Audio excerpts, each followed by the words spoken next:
First, live, local. This is Fox 12 Now.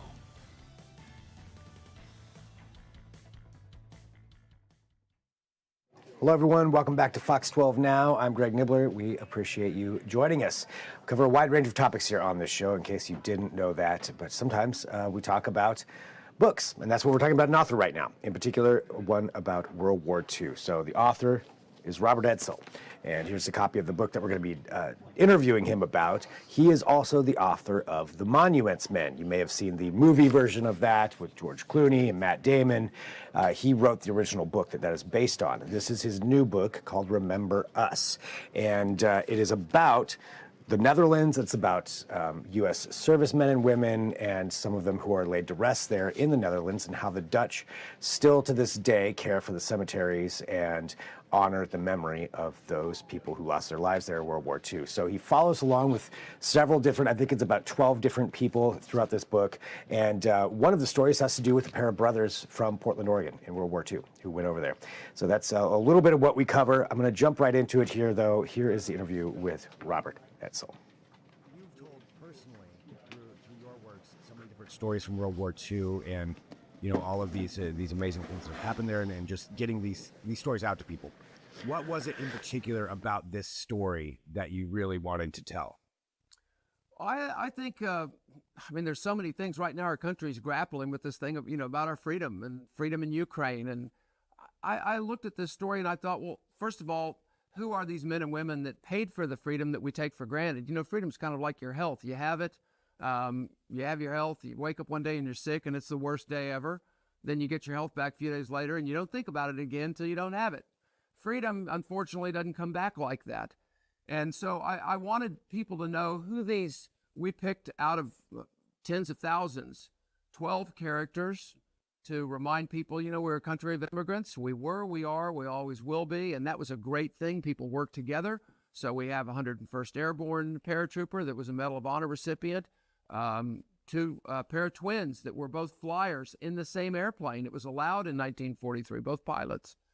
We have a black gravedigger from Alabama who went through horrible experiences as a child and wanted to demonstrate he was just as qualified as a white soldier, only find out he's going to be digging graves. We were more comfortable handing him a shovel than a gun. So some really tough experiences. And then where so many World War II tellings end, the war's over, we come home, we move on, we go into the homes and show people and let them see what it was like for those families having the anxiety of not knowing. Some of our soldiers make it, some of our soldiers don't. But we wanted them to know what those families went through. And then where most World War II stories end, this really kicks into a different gear. And this is the inspiring, uplifting aspect of the story. The Dutch asking this question, how do you thank your liberators when they're no longer alive to thank? They hadn't lost their freedom during World War I. They were neutral, and they hated losing it during World War II, and they were immensely grateful.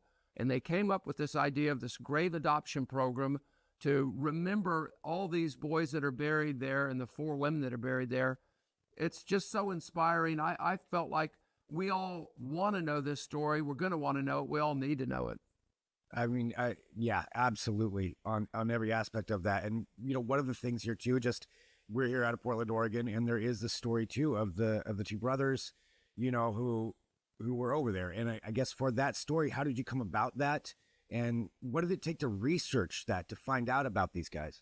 Well, there's a reason it took 8 years to compile the research and write this book. And part of it was just figuring out how do you thread the stories together where you're not just having random individual people that don't really have a connection to each other. They all do. And it took a lot of research to find them. You mentioned these 2 brothers, one of whom from Portland is buried at the cemetery today, one of whom was in a prisoner of war camp for 19 months. He made it back. You see these stories, you see how young they all are. I see these photos, 1920 and stuff, they look like they're 15 or 16. And there are 109 boys buried at the cemetery today from Oregon. Every state is represented at the cemetery. There's not a community in the United States that doesn't have a boy or their 4 women that are buried there. So we all have connections to this story. And I felt if we can show Americans where that freedom comes from. Who are some of the people who paid for that freedom with their lives? And then, although the story is set in World War II, it's not a World War II story. That's just the backdrop. Show them what can happen in the absolute worst, most destructive war in history, that the Dutch had this transcendent moment of humanity and civility and grace to find a way to make this what they called a forever promise. We will watch over your boys like our own forever. And in a world where what's a promise mean?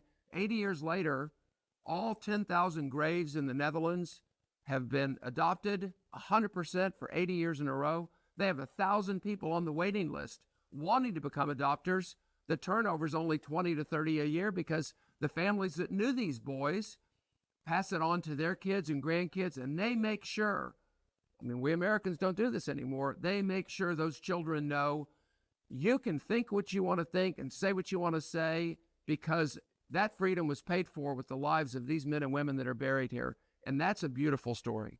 That is a beautiful story. And that's one that you're helping to tell and help carry on here with this. And I guess, to that extent, how important do you think it is to really get these stories out there right now? I know we have just a couple of seconds left, but for people to hear this.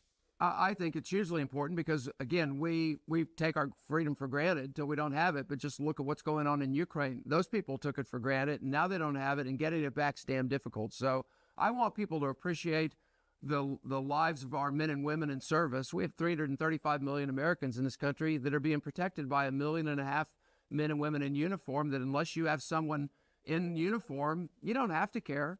And I don't think that's right. And I think we should be inspired to be supportive and be more engaged with our military. And, we talk about we don't leave anybody behind, but to what end if we forget about them? So this whole story is to remind people, what, we should know who these men and women are. They're role models for us. They've paved the way for the freedoms we enjoy. And the Dutch have shown us a way to go about always remembering these men and women that we lose in uniform, not just during World War II, but today. And that's the commitment that we've made, is to try and put that great legacy to use in future conflicts.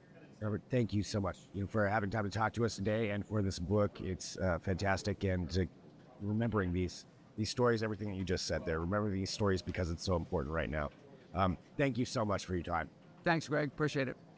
All right, and once again, I'll say it again, thank you to Robert for joining us here for that segment. Remember Us, that is the name of the book. It is out for sale now.